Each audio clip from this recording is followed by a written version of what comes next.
Alhamdulillahi rabbil alamin alladzi arsala rasulahu bil huda wa dinil haqq wa kafa billahi syahida. Asyhadu an la ilaha illallah wa asyhadu anna Muhammadan abduhu wa rasuluh. Allahumma shalli wa sallim ala nabiyil karim sayyidina Muhammadin wa ala alihi wa ashabihi ajmain. Subhanaka la ilma lana illa ma 'allamtana innaka antas samiul alim wa tub 'alaina innaka antat tawwabur rahim. Rabbi shrah li sadri wa yassir li amri wahlul 'uqdatam min lisani yafqahu qawli, amma ba'd. Ikhwan akhwat, Bapak Ibu, adik-adik yang dirahmati. Kemarin ini saya tulis di Solo Pos hari Jumat, itu ramai orang-orang di medsos. Karena apa? Karena saya kasih dulu, sebaiknya jangan kasih mahar itu alat sholat. Padahal umumnya ngasih alat sholat. Dan mungkin kita juga dulu alat sholat. Nah, karena begini, ini tentang mahar, Al-Quran tuh bicaranya begini ya. Dalam surat An-Nisa ayat 20. A'udzubillahi minasyaitonir rajim. Wa in aradtum istibdala zawjin makana zawj wa ataitum ihdahunna qintaran fala ta'khudhu minhu syai'a atakhudhunahu buhtanan wa itsman mubina. Dan jika kamu ingin mengganti istrimu dengan istri yang lain, sedang kamu telah memberikan kepada seorang di antara mereka harta yang banyak, maka janganlah kamu mengambil kembali sedikit pun darinya.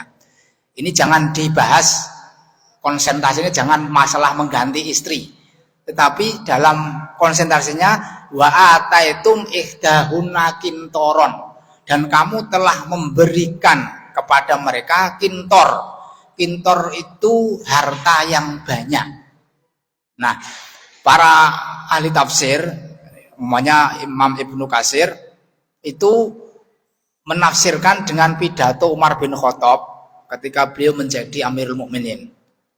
Sami itu Umar bin Khattab, ini tafsir yaqul alla taghlu fi sidaqin innaha law kanat makrumatun fid dunya au taqwa indallah kana aulakum biha an-nabiy sallallahu alaihi wasallam.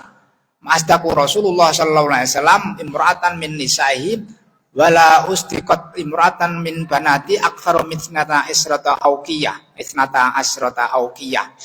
Ini ceritanya Umar bin Khattab itu pidato kepada di depan, kalau dari teksnya itu di depan emak-emak. Janganlah kalian itu minta sidak itu kata lain dengan mahar, yang itu berlebihan. Karena ada manusia lebih takwa dari kalian, lebih baik dari kalian itu, yaitu Rasulullah SAW, tidak pernah memberikan sidak atau mahar min nisaihi dari istri-istrinya, atau beliau menikahkan putri-putrinya aktsara min isnata asyrata auqiyah, tidak lebih melebihi 12 uqiyah. Jadi Rasulullah itu ketika menikahi istri-istrinya, kecuali Khadijah, juga ketika menikahkan putri-putrinya, ada Ummu Kulsum, ada Ruqayyah, itu lebih banyak, artinya melebihi aktsara min isnata asyrata uqiyah, 12 uqiyah. Nah, pertanyaannya, 12 uqiyah itu berapa? Mari kita hitung. Ini saya menghitungkan. 1 uqiyah itu sama dengan 31,7 gram emas. 1 uqiyah. Maka bila 12 uqiyah berarti 380,4 gram. Jika dirupiahkan dengan harga emas hari ini, di mana 1 gram 872.000, atau bahkan mungkin ada yang sudah ya, maka 12 uqiyah itu sama dengan 331.708.800 rupiah. Jadi inilah mahar paling rendah.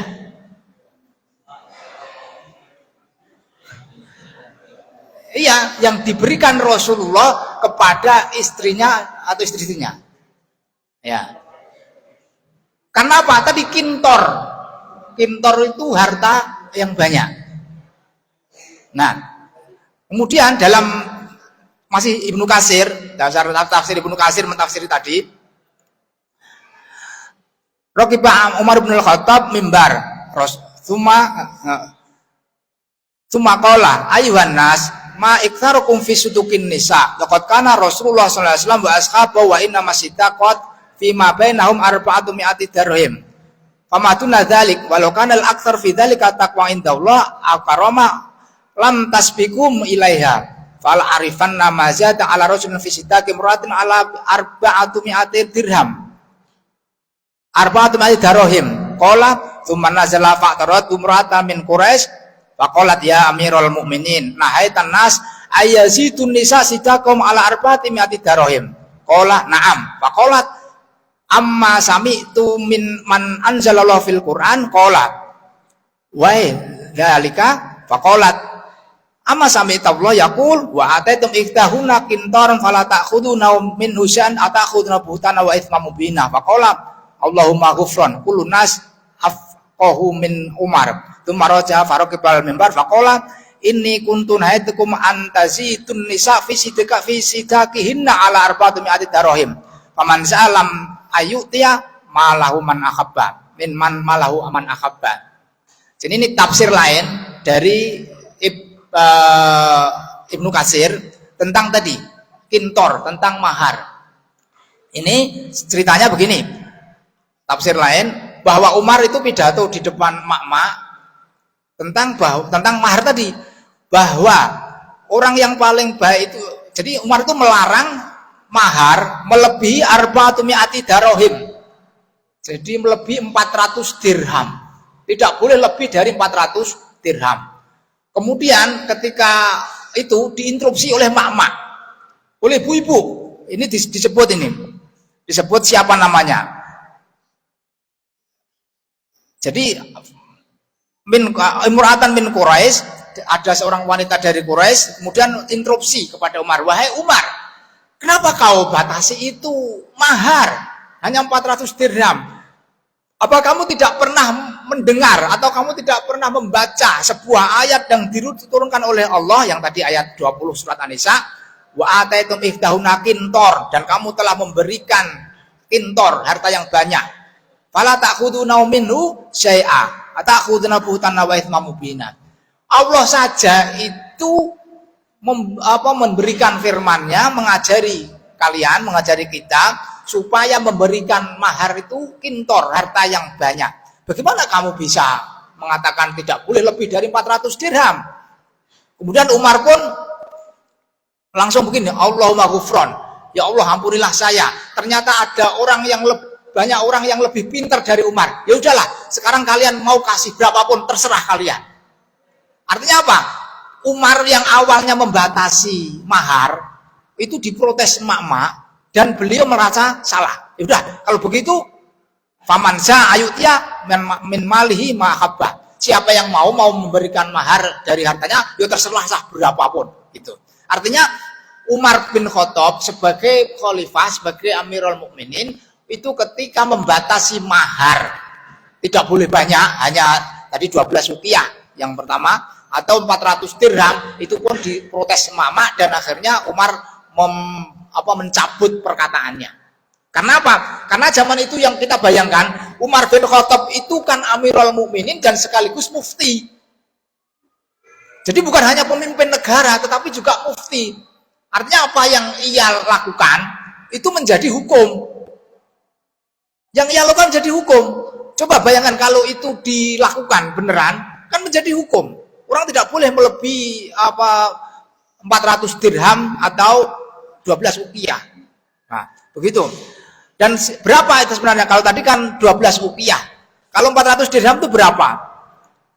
Umar membatasi mahar itu 400 dirham. 1 dirham sama dengan 73.000. Maka 400 dirham berarti 29.200.000. Ya. Jadi 1 dirham itu sekitar, saya googling aja, berapa 1 dirham itu. Dan ternyata itu juga cukup besar, hampir 30 juta. Artinya apa? Mahar itu mahal. Itu semangat Al-Quran. Mahar Nabi kepada Khadijah 220 ekor unta. Kalau 1 ekor unta itu 50 juta, maka mahar beliau kepada Khadijah itu 1 miliar.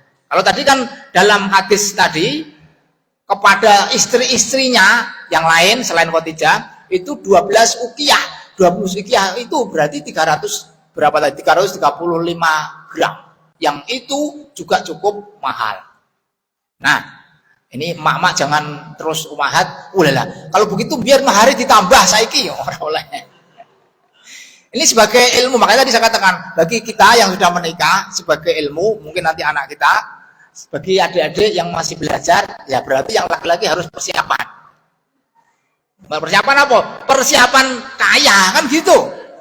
Kan kalian nggak mungkin bisa memberikan mahar segitu banyak. Dari sisi bahaya itu wa'atun nisa asaduqatihinna nikhlatan. Nikhlatan itu kalau adik-adik belajar ilmu nahwu itu namanya maf'ul li ajli. Maf'ul li ajli itu apa?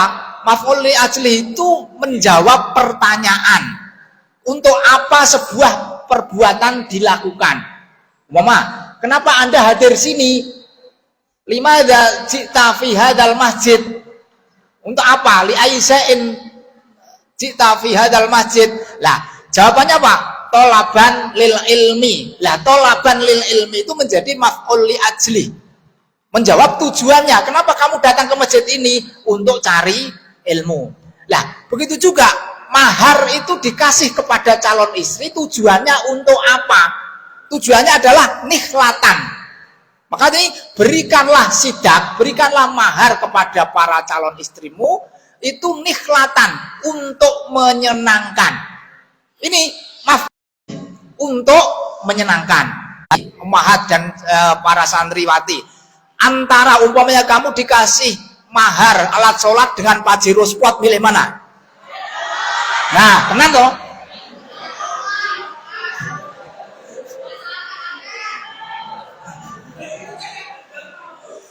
Antara alat sholat dengan emas 100 gram, milih mana? 100 gram. Lebih menyenangkan 100 gram, lebih menyenangkan Pajero Sport, lebih menyenangkan banyak. Ini tujuannya. Tujuan memberi mahar itu untuk menyenangkan. Oh. Untuk menyenangkan calon istri. Walah, berat ini. Makanya saya katakan, untuk adik-adik yang laki-laki berarti siap-siap.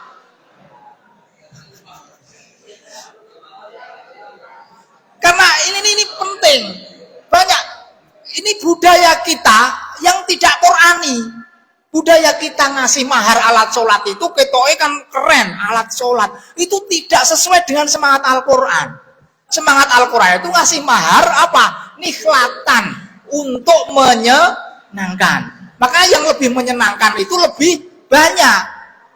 Tapi udahlah, survei yang membuktikan calon istri para wanita itu lebih menyenangkan bila maharnya itu banyak, gitu. Ya, jadi ini yang pertama itu tujuannya. Jadi tujuan mahar itu adalah untuk menyenangkan calon istri. Jadi kata nikhlah pada ayat tersebut berkedudukan sebagai maf'ul li ajli. Maf'ul yang menjawab apa atau tujuan mahar itu, yaitu kata untuk menjawab untuk apa suatu perbuatan dilakukan. Nah, dengan memakai teori ilmu nahwu ini, maka bisa ditimbang-timbang oleh laki-laki saat milih mahar. Bahkan bisa pula ditanyakan kepada calon istri, mahar apa yang dapat menyenangkan wanita itu. Ya, gitu. Kemudian, ini mahar misal. Nah, ini masalahnya mahar misal ini, mahar yang sepadan. Ini kita terlanjur, sepadan kita itu alat sholat. Yang sepadan. Jadi ada istilah mahar misal dalam fikih itu. Mahar misal itu mahar yang sepadan. Lah sepadan koncone ku ya alat salat, adik Mbak Embien ya alat salat, sepupune dia ya alat salat. Akhirnya orang milih mahar misal ini. Ya. Padahal semangat Al-Qur'an mahar itu adalah nikhlatan untuk menyenangkan calon istri.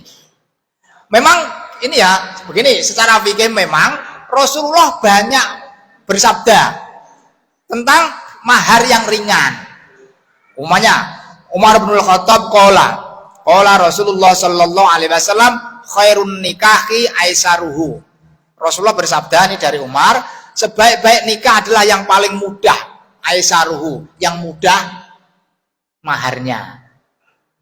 yang mudah maharnya. Tetapi tadi dalam praktek faktanya tadi tafsir Ibnu Katsir mengatakan Rasulullah itu tidak pernah menikahkan putri-putrinya atau beliau sendiri menikahi wanita-wanita aqallu min isna asrota uqiyah, tidak kurang dari 12 uqiyah emas.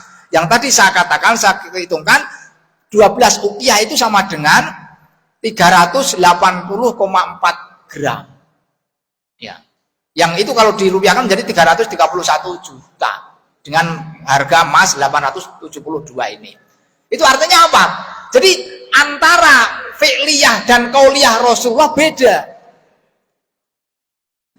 Antara fi'liyah, apa yang beliau lakukan dengan yang beliau sabdakan itu beda. Kenapa? Lah karena beliau memang ngerti tidak semua umatnya itu bisa membayar dengan seperti ini. Tidak semua umatnya bisa membayar dengan 12 uqiyah. Ya kan nggak mungkin lah. Ammar bin Yasir, Bilal bin Rabah, Abu Hurairah nikah pakai nahar gini. Ya, beliau mereka itu kan ahlu sufah. Ahlu sufah itu yang tinggal di Masjid Nabawi, nggak punya rumah, nggak punya kerjaan, ya nggak berani nikah karena nggak punya apa-apa. Mereka ahlu sufah. Tetapi prakteknya beliau Rasulullah itu tidak pernah menikahkan putrinya atau beliau menikahi wanita kurang dari 12 uqiyah. Jadi ada hadis qauliyah, ada hadis fi'liyah. Qauliyahnya ini tadi bahwa khairun nikah aisaruha, sebaik-baik nikah itu yang mudah. Nah, tapi prakteknya beliau itu selalu memuliakan para wanita dengan mahar yang besar sebagai semangat dari Al-Quran tadi. Kemudian begini, Rasulullah sendiri beliau kenapa bisa memberikan mahar dengan sebanyak tadi, bisa mau 20 ekor unta, bisa 12 uqiyah, karena Rasulullah itu juga pekerja keras dalam surat Al-Quraisy. Saya kira kita semua hafal, ya. A'udzubillahi minasyaitonirrajim, li'ilafi Quraisy ilafi rihlatas sita'i was-shaif. Yang dulu pernah saya sampaikan di sini. Karena kebiasaan orang-orang Quraisy yaitu kebiasaan mereka bepergian di musim dingin dan musim panas. Dalam sejumlah tafsir dijelaskan saat musim dingin mereka pergi ke Yaman dan ketika musim panas pergi ke Syam. Mereka bersafari untuk bisnis, membeli dan menjual barang-barang dari kedua tempat tersebut. Safari ini disebut ilaf. Jadi ilaf. Jadi ada tradisi dalam zaman Quraisy yang sekarang tidak ada. Ilaf itu perjalanan bisnis ke Syam ketika musim panas, ke Yaman ketika musim dingin. Untuk apa? Ya untuk mencari bahan-bahan supaya bisa dijual di Mekah. Dan dalam kitab Hayatul Muhammad, Rasulullah itu menjadi CEO-nya Khadijah, Chief Executive Officer. Jadi beliau itu menjadi pimpinan goro kan, wong juragane. Tapi kan Rasulullah tidak ingin menghinakan Khadijah. Wong beliau itu orang mulia, orang Quraisy, sehingga untuk mengimbangi kemuliaannya itu beliau memberikan mahar itu 20 ekor unta. Yang kalau kita kurs tadi, 1 ekor unta yang gede itu sekitar 50-an juta lah. Dan itu berarti 1 miliar. Saya 25 tahun belum pernah ada orang ngasih mahar 1 miliar. Kemarin terakhir ada 323 juta. Wih, keren ini. Ya, hampir sesuai. Nah, 323 juta. Saya tanya, Mas, sampean bisnis? Enggak. Lah apa? Mahasiswa. Loh, lah kok bisa memberi mahar sebanyak itu? Bapak saya. Apa punya?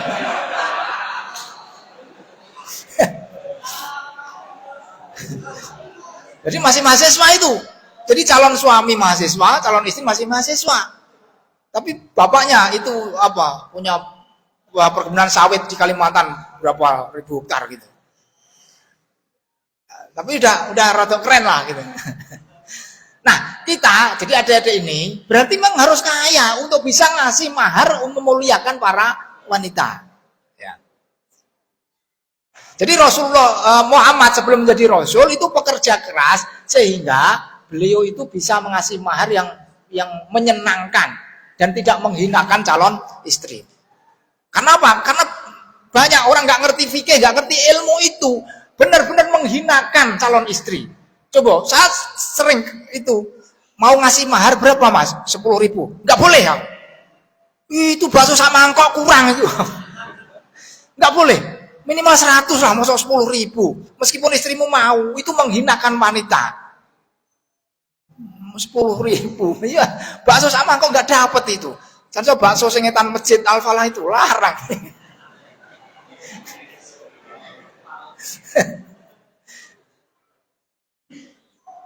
Jadi intinya apa toh? Dari pelajaran itu berarti ini anak-anak kita yang laki-laki dan adik-adik ini yang laki-laki berarti memang harus kerja keras nanti setelah bisa kerja. Apa? Mencari uang untuk salah satunya untuk persiapan mahar. Jangan terus, abiku apa? Loh, abimu jangan. Abimu dulu alat sholat.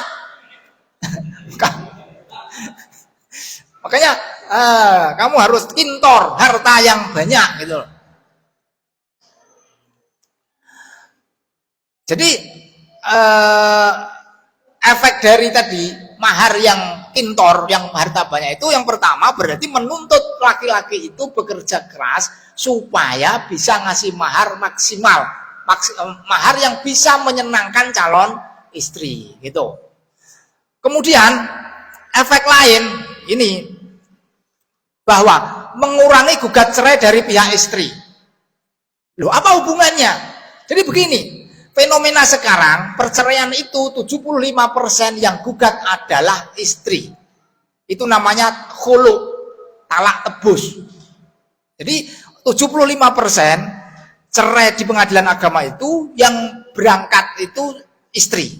Artinya gugat cerai dari pihak istri. Kalau maharnya 1 miliar itu nanti bisa mengurangi gugat cerai dari istri. Kok bisa? Karena begini, asbabul wurud, kenapa ada khulu, ada talak tebus dari pihak istri itu karena begini. Dalam Sahih Bukhari an Ibnu Abbas, annamra'atan Tsabit bin Qais atatin Nabiya sallallahu alaihi wasallam faqalat ya Rasulullah, Tsabit bin Qais ma'atubu alaihi fi khulqin waladinin walakinni akrul kufra fil Islam. Faqala Rasulullah sallallahu alaihi wasallam, aturaddina alaihi hatiqatahu? Qalat na'am. Qala Rasulullah sallallahu alaihi wasallam, aqbil hatiqatahu wa talikka tatliqatan. Ini ada seorang istri namanya Tsabit bin Qais, Tsabit ibnu Qais. Dia itu datang kepada Rasulullah, ya Rasulullah, aku tidak mencela akhlaknya suamiku, aku tidak mencela Islamnya, eloknya suamiku, tetapi aku walakin akrul kufra fil Islam, tapi aku takut kekafiran dalam Islam. Faqala Rasulullah SAW, artinya apa? Dia itu merasa tidak bisa mengimbangi suaminya, terus minta cerai. Minta cerai, artinya terus bagaimana ini ya Rasulullah? Rasulullah terus ngasih tanya, ataruddina alaihi hatiqatahu? Apakah kamu mau mengembalikan kebunnya yang dulu menjadi maharmu? Qala na'am. Qalat na'am. Ya Rasulullah. Ya, saya siap. Akbil hatiqata wa talikka tatliqatan. Kalau begitu, kembalikan itu kebun yang dulu menjadi maharmu dan kamu cerai. Jadi ini talak tebus. Khulu itu talak tebus. Nah, talak tebus itu kalau asalnya hadisnya itu peristiwanya adalah wanita ini yang namanya Tsabit bin Qais itu, dia dulu ketika nikah dikasih mahar kebun. Maka ketika mau cerai, gugat cerai kepada Rasulullah, karena Rasulullah itu juga hakim, maka apa katanya? Aturaddina hatiqatahu alaihi hatiqatahu, kamu mau nggak mengembalikan kebun yang dulu menjadi maharmu? Dia jawab iya.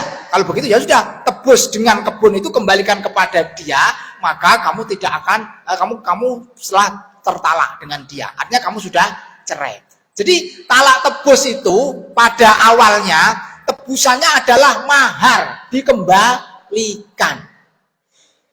Dan maharnya 1 miliar Orang mungkin arep gugat cerai itu. Karena apa? Yuk dia harus mengembalikan mahar yang dulu saya kasihkan 1 miliar. Lah terus piye pun Pak? Lah mari saya kinggur 10.000 sebagai iwak. Dalam taklek tolak itu loh.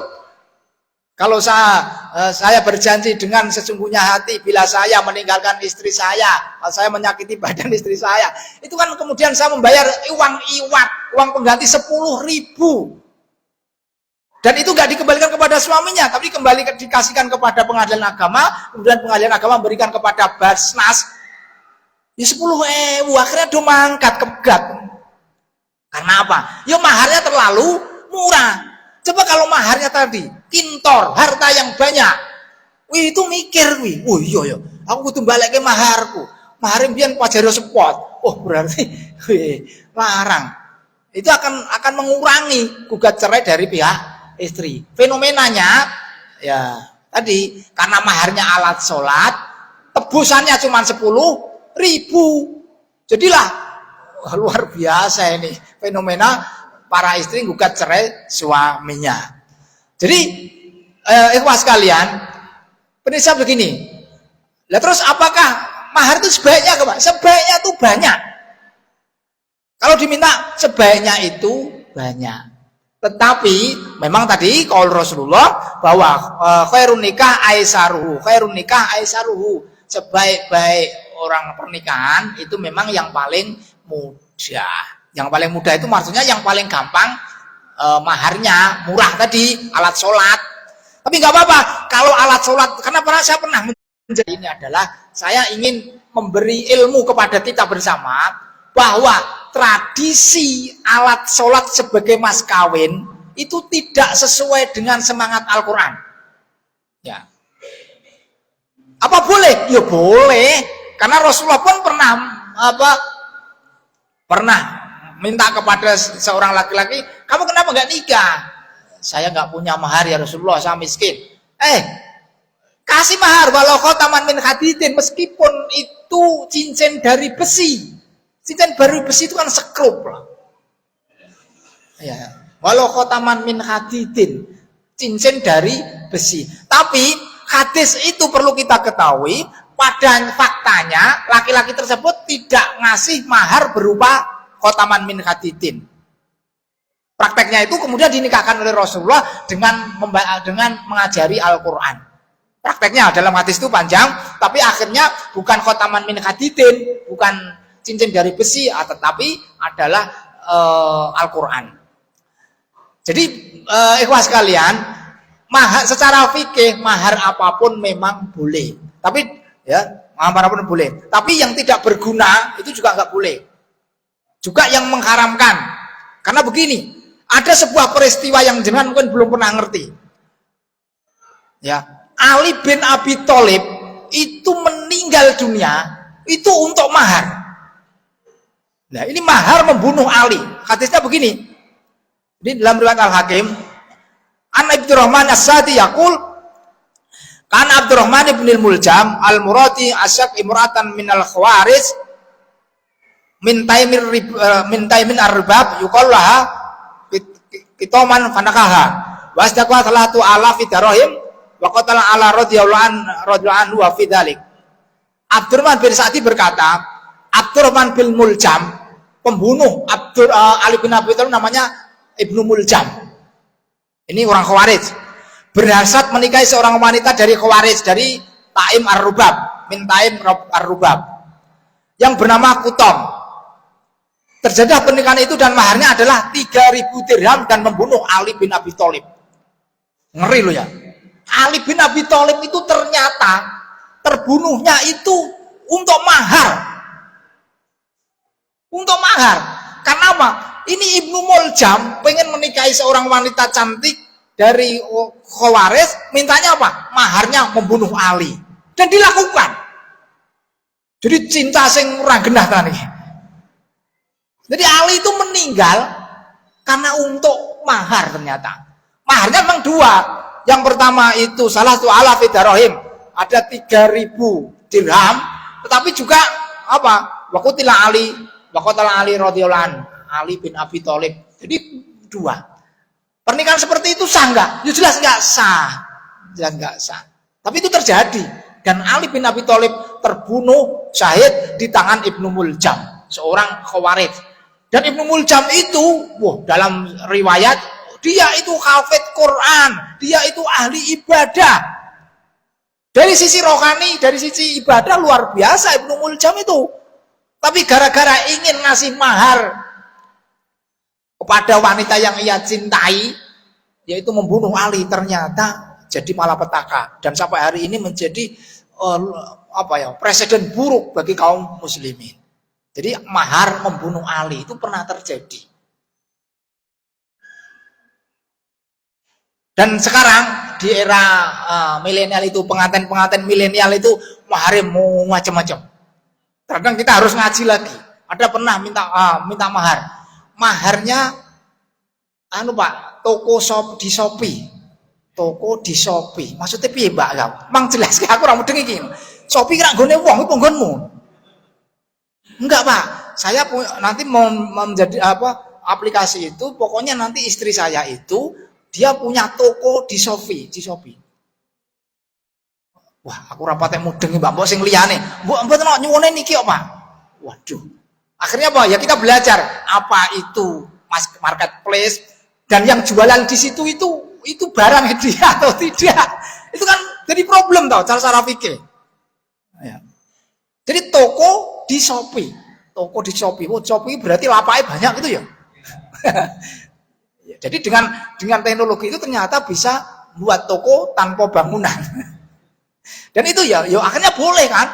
Ya, boleh. Karena apa? Dengan keterampilannya dia berarti dia memang bisa jualan di situ. Toko di Shopee. Wow, ya.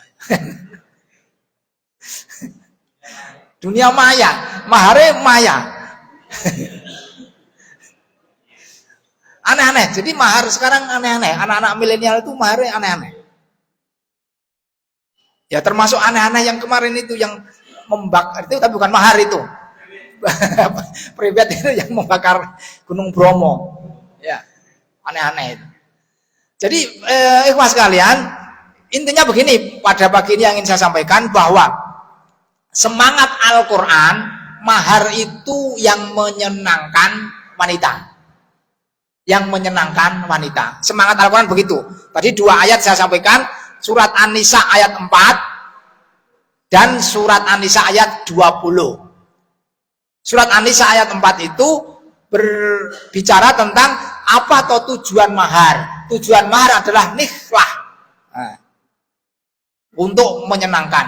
Terus ini ditambahin, fa'in tibnalakum ansa eminu nafsan fakuluhani amari'at. Jika para istri dengan sukarela memberikan sebagian mahar itu kepada kalian, makanlah harta itu dengan senang hati. Coba ini logika, ayatnya kan jelas banget. Jika istri melihat suaminya kok pekerjaannya nggak menghasilkan banyak, kok mungkin kena PHK, maka tidak mengapa kamu memberikan maharmu sebagian kepada suamimu, fakulu minha, fakulu hani amaria, makanlah dengan senang hati. Coba dari ayat ini kan nggak mungkin toh, alat sholat kan nggak bisa dimakan. Dan istri sedekah dengan maharnya itu berarti maharnya banyak. Kalau maharnya tadi 100 juta, terus suaminya mungkin kena PHK, maka bisa. Oh, saya sedekahi 10 juta, nggih modal Mas. Kan gitu. Bisa sedekah atau dikasih makan oleh istrinya dari mahar itu. Semangat Al-Qur'an kan demikian. Tujuannya menyenangkan. Terus ada kata berikutnya, kalau kamu jika para istri dengan sukarela memberikan sebagian mahar. Jadi dengan sukarela memberikan sebagian maharnya untuk kamu, makanlah harta itu dengan senang hati. Itu artinya mahar wake, sehingga istri bisa sedekah dengan maharnya kepada suami gitu. Jadi filosofi mahar itu kintor, harta yang banyak. Filosofi mahar itu yang menyenangkan calon istri, sehingga istri pun bisa sedekah dengan maharnya. Itu artinya memberi semangat kepada kita para laki-laki atau yang punya anak laki-laki bagaimana menjadi kaya. Ketika kaya bisa memberi mahar yang kintor, yang banyak. Nah, umur ini yang para umahat, para akhwat, ya itu berarti dengan ini banyak, kintor, harta yang banyak. Maka ini semangat Al-Quran. Walaupun tidak menutup kemungkinan bahwa khairun nikah aisaruha, sebaik-baik nikah itu yang mudah. Makanya intinya akhirnya begini, ya, mahar yang ideal itulah, ikutilah cara Rasulullah, itulah cara Muhammad. Harus saling menjaga kemuliaan pasangan dan keluarga besarnya. Bagi wanita jangan minta mahar yang mahal. Ini sesuai dengan hadis Nabi di atas. Tetapi bagi laki-laki jangan mau mahar murah. Nah ini, jadi ini nih saling menjaga. Tunjukkan kepada dunia bahwa Anda adalah orang berkelas dan orang yang memuliakan wanita. Itu.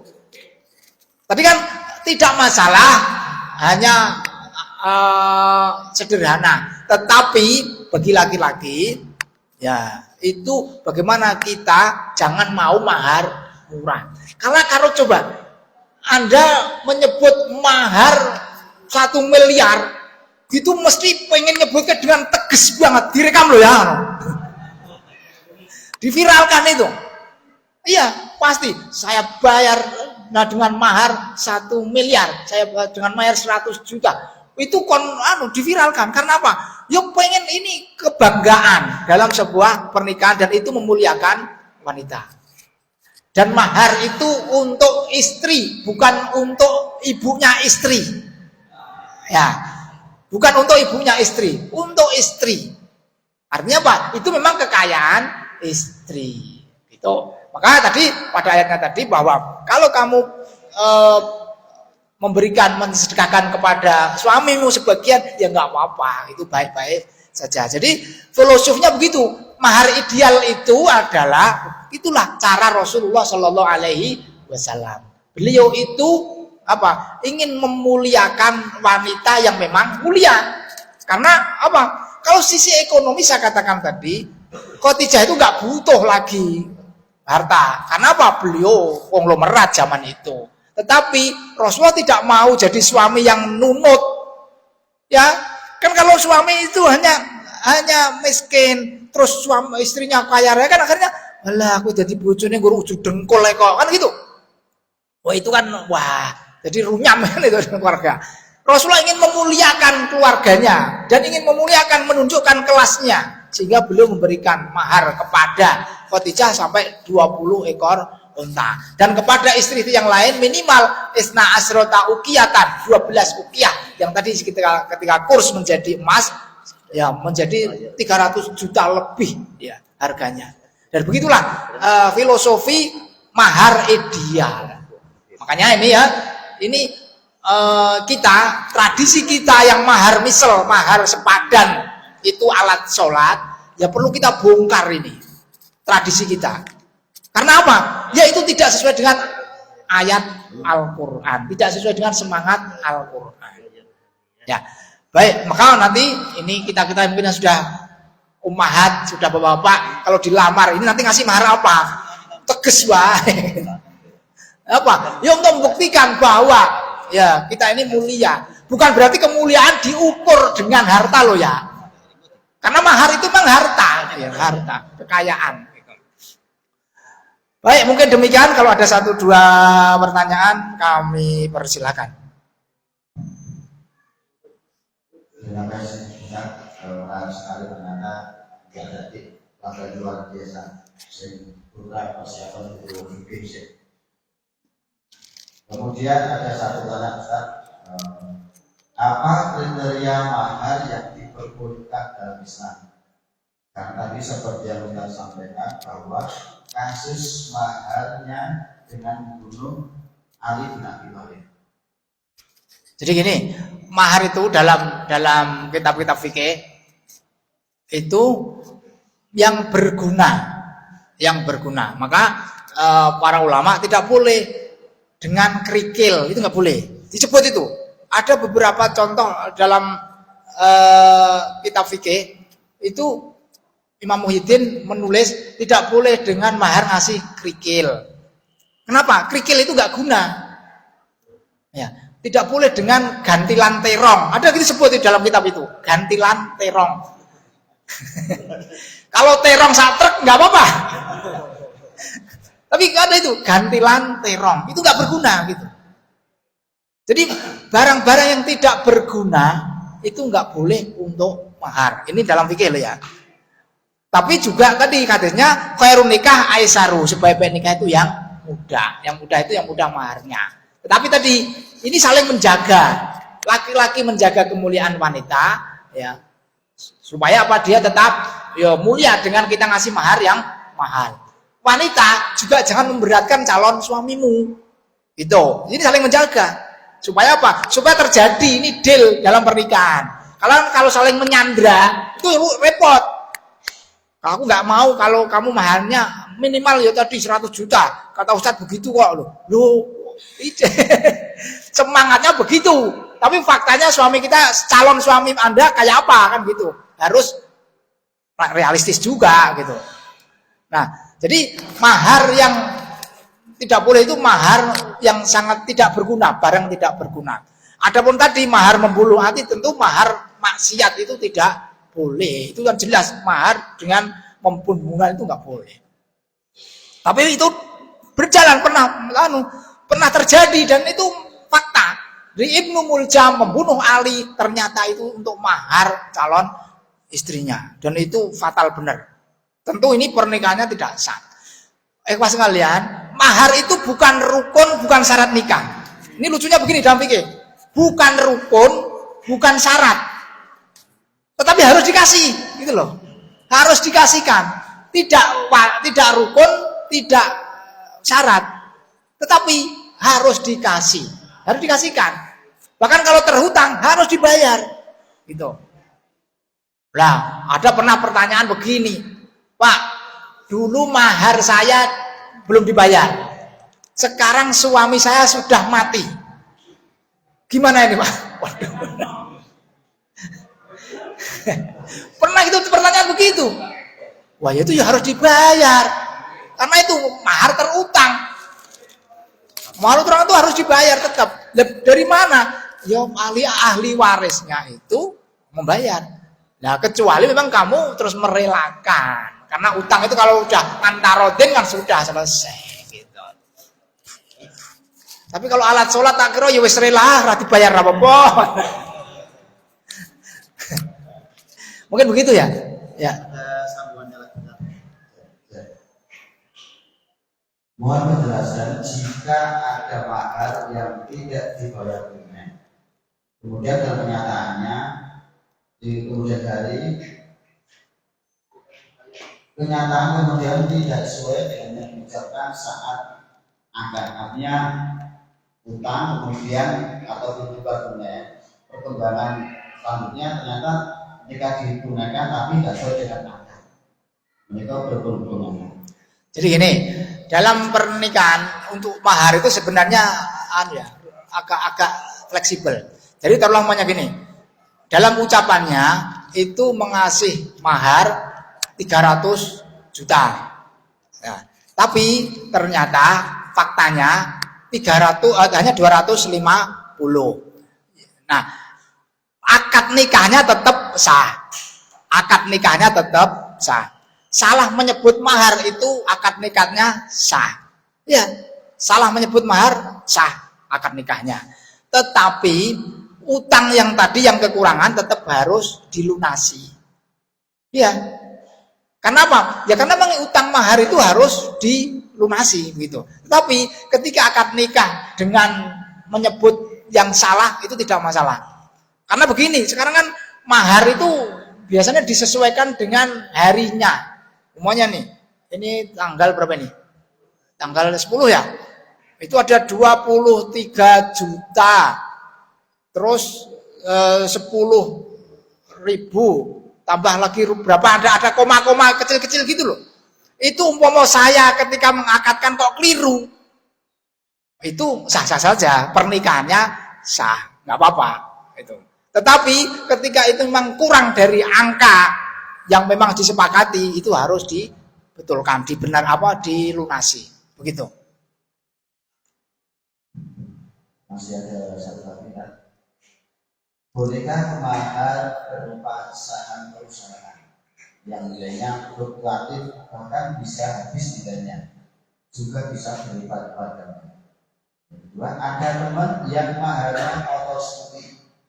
Bagaimana kalau ternyata statusnya masih jadi leader sehingga belum jadi milik sepenuhnya? Lalu bagaimana hukumnya?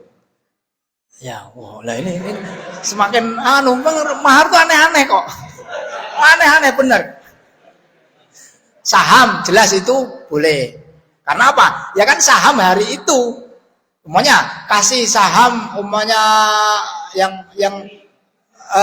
perusahaan yang go public berapa lot atau berapa. Itu kan lembar sahamnya. Adapun nilai fluktuatif jelas itu sesuai dengan mekanisme di pasar saham. Tapi saat itu kan sudah.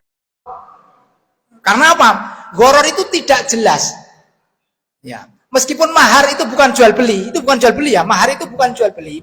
Tetapi sesuatu yang tidak jelas itu jadi gharar. Jual beli gharar itu nggak boleh. Gharar itu ada gharar barang, gharar waktu arisan 1 juta masing-masing.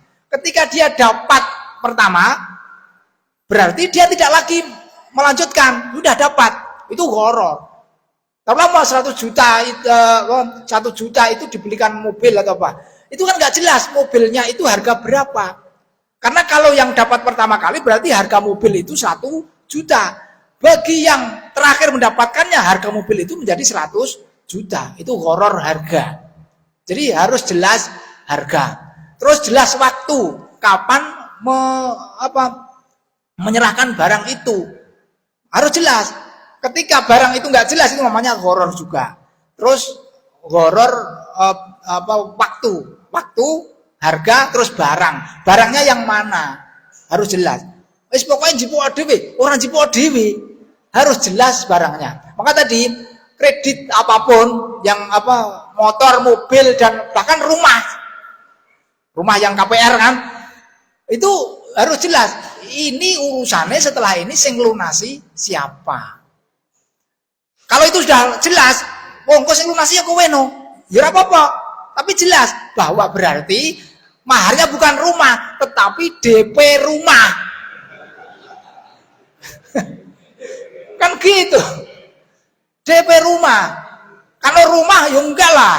Wong itu nanti sing nyaur istrinya. Tapi DP rumah. Ya enggak apa-apa. Jadi harus jelas, yang penting jelasnya itu. Gitu.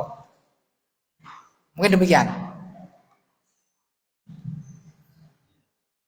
Oke, alhamdulillah pertanyaan sudah terjawab semuanya. Untuk mengakhiri kajian, mohon bisa mungkin.